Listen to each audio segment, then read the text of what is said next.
Video like जरूर कर लीजिए और ऐसे वीडियो लगातार फ्री में पाने के लिए चैनल को तुरंत सब्सक्राइब कर लीजिए और बेल आइकन को जरूर टैप कर लीजिए ताकि आगे भी सारे वीडियो आपको मिलते रहे। यूट्यूब में फॉलो करते हैं तो प्लीज ये वाला फ्री टेलीग्राम चैनल जरूर ज्वाइन कर लीजिएगा। सारे नोटिफिकेशन सारे अपडेट यहीं पे आते हैं, ध्यान रखिए। Hello everyone, welcome to RYRY study for civil services. Myself Alka Pandey. तो दोस्तों, इस वीडियो में हम लोग देख रहे हैं फिजिक्स और आज का टॉपिक है प्रकाशिकी यानी ऑप्टिक्स। तो चलिए सबसे पहले देखते हैं प्रकाश के बारे में। तो देखिए, प्रकाश एक ऊर्जा का रूप है जो हमें देखने में सहायता करता है, ठीक है। और जब किसी वस्तु पर प्रकाश डाला जाता है या टकराता है तो यह प्रकाश परावर्तित होकर हमारी आँखों तक पहुंचता है, जिससे हमें वस्तु दिखाई देती है, ठीक है। और ये एक प्रकार की ऊर्जा है जो विद्युत चुंबकीय तरंगों के रूप में संचरित होती है और यह अनुप्रस्थ तरंग होती है। ये इम्पॉर्टेंट है, ठीक है, याद रखिएगा। प्रकाश जो है ये एक अनुप्रस्थ तरंग है। प्रकाश अपने आप में अदृश्य होता है किंतु अन्य वस्तुओं को दृश्यमान बनाता है, ठीक है। प्रकाश जो है वो अपने आप में अदृश्य होता है और जब प्रकाश किसी वस्तु से टकराता है, ठीक है, या फिर किसी वस्तु पर पड़ता है, उससे परावर्तित होकर के हमारी जब आँखों तक पहुँचता है तब हमें वस्तु दिखाई देती है।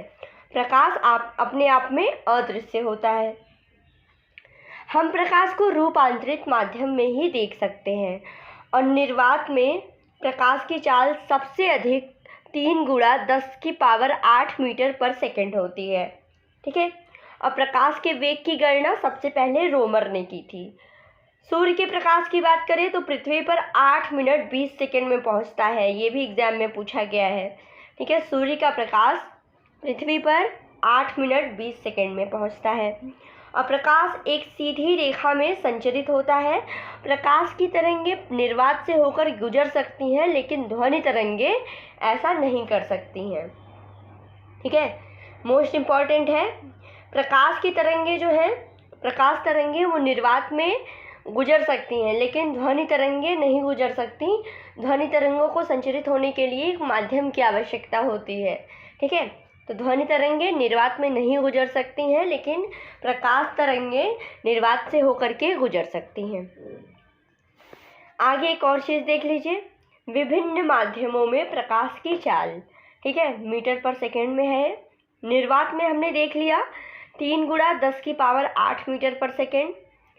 जल में प्रकाश की चाल होती है 2.25 गुणा 10⁸ मीटर पर सेकेंड। कांच में उससे कम 2 गुणा 10⁸ मीटर पर सेकेंड। हीरा में 1.24 गुणा 10⁸।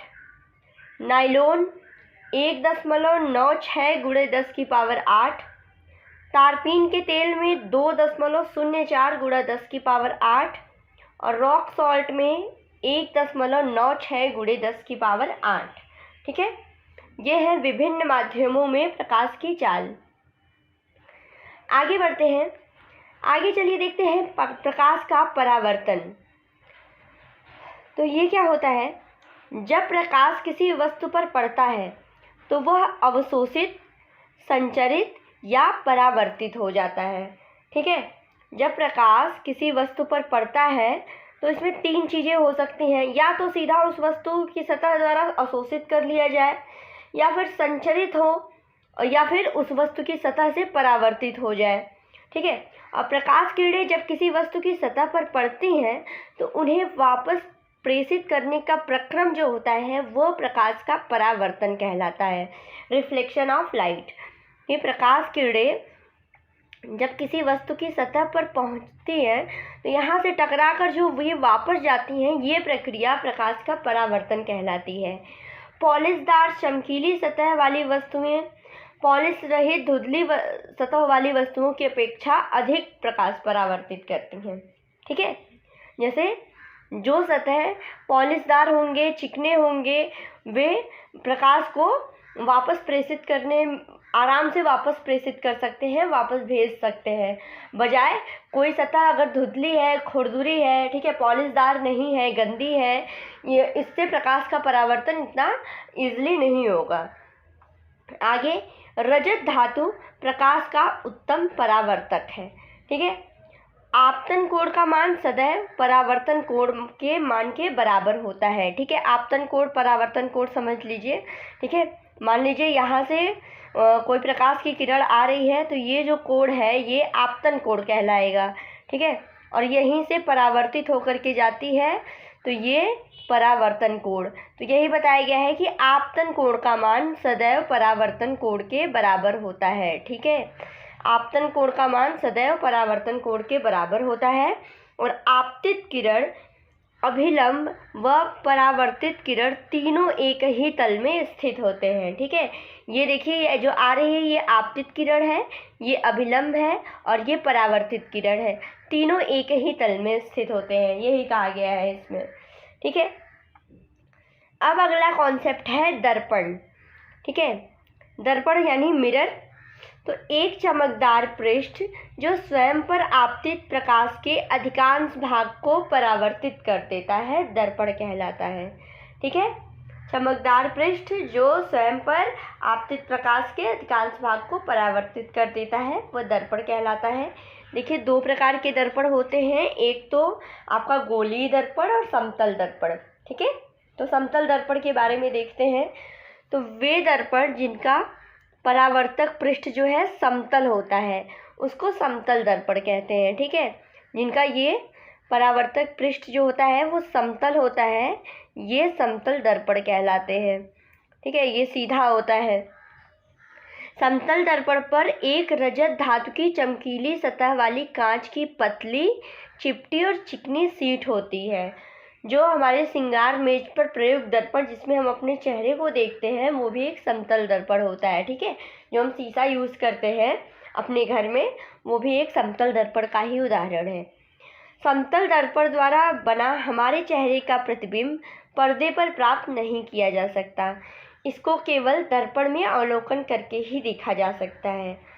ठीक है, इसलिए समतल दर्पण पे हमारे चेहरे का प्रतिबिंब आभासी प्रतिबिंब का एक उदाहरण है।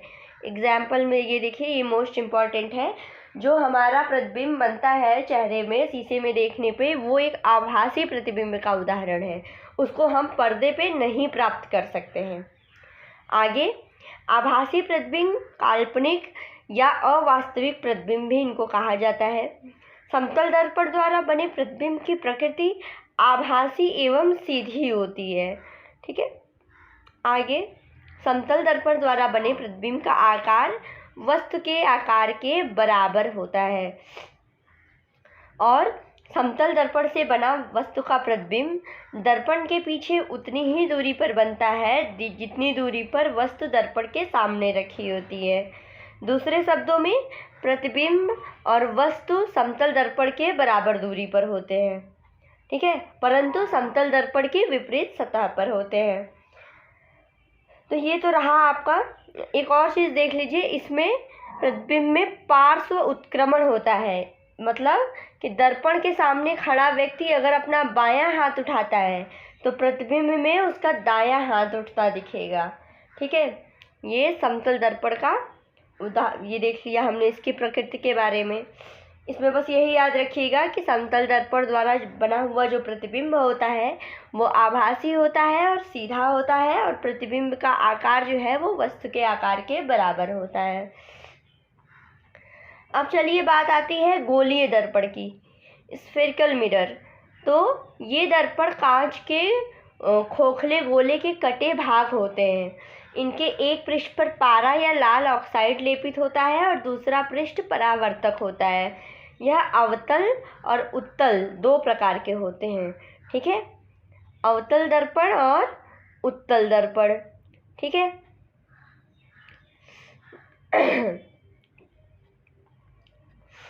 चलिए अवतल दर्पण की बात करी जाए तो जिस गोलीय दर्पण की परावर्तक सतह धंसी रहती है उसे अवतल दर्पण कहते हैं। ठीक है, परावर्तक सतह जो है धंसी रहती है, यानी ये परावर्तक सतह है, यहाँ पर देखिए लाल ऑक्साइड या पारा का लेप लगा रहता है और ये परावर्तक सतह है, तो इसे अवतल दर्पण कहते हैं। इसको अभिसारी भी कहा जाता है। इसका उपयोग देख लीजिए, इम्पॉर्टेंट मोस्ट इम्पॉर्टेंट है। तो व्यक्ति के दांतों की परीक्षा करने हेतु दंत चिकित्सक दांतों का बड़ा प्रतिबिंब देखने के लिए अवतल दर्पण का उपयोग करते हैं। फिर गाड़ी की हेडलाइट में, सोलर कुकर में, ठीक है, अवतल दर्पणों के प्रकाश की तेज किरण पुंजों को पाने के लिए टार्चों, वाहन की हेडलाइटों, सर्च लाइटों में परावर्तकों के रूप में इसका उपयोग किया जाता है। अवतल दर्पण का हजामती दर्पण यानी दाढ़ी बनाने में काम में प्रयोग होने वाले के रूप में भी इसका उपयोग किया जाता है। टेलीस्कोप अवतल दर्पण का उपयोग करता है, ये वास्तविक आभासी छवि बनाता है। ठीक है, ये हमने देख लिया अवतल दर्पण के बारे में।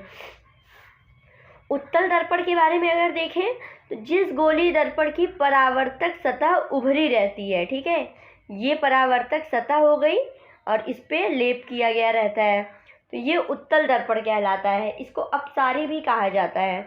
उत्तल दर्पण का उपयोग पीछे से आ रहे यातायात को देखने के लिए वाहनों में पश्चिम दृष्टि दर्पण के रूप में किया जाता है। सोडियम परावर्तक लैंप में भी इसका उपयोग किया जाता है। तो देखिए इनके जो एग्जाम्पल हैं वो बहुत ही इम्पॉर्टेंट हैं।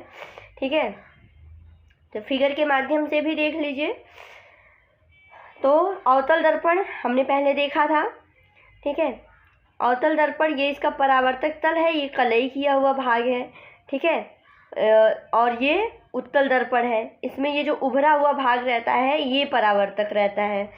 ठीक है, तो स्पष्ट है कि भिन्न भिन्न माध्यमों में प्रकाश की चाल जो है वो भिन्न भिन्न होती है और सबसे अधिक चाल किसमें, निर्वात में होती है। कितनी बताई थी, 3 × 10⁸ मीटर पर सेकेंड। और जिस माध्यम का अपवर्तनांक जितना अधिक होगा प्रकाश की चाल उतनी ही कम होगी। और अगर किसी माध्यम का अपवर्तनांक म्यू है तो देखिए U = C/μ। ठीक है, आगे पानी का अपवर्तनांक 1.33 और कांच का अपवर्तनांक 1.50 होता है।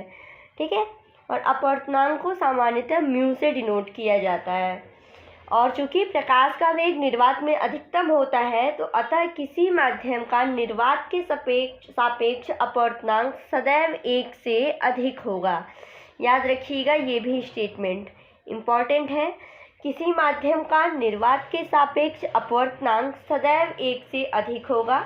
माध्यम जितना ही सघन होगा उसमें प्रकाश का वेग उतना ही कम होगा। ठीक है, इसीलिए निर्वात में देखिए कोई माध्यम नहीं होता है, इसीलिए प्रकाश की चाल सबसे तेज होती है। ठीक है, प्रकाश का जो वेग होता है वो माध्यम पर डिपेंड करता है। माध्यम जितना सघन होता जाएगा प्रकाश की चाल, प्रकाश का वेग उतना ही कम होता जाएगा। ठीक है, तो ये हमने देख लिया कुछ महत्वपूर्ण चीज़ें प्रकाशिकी के बारे में। तो दोस्तों इस वीडियो में इतना ही। ऐसे ही सपोर्ट करते रहिए। Thank you so much.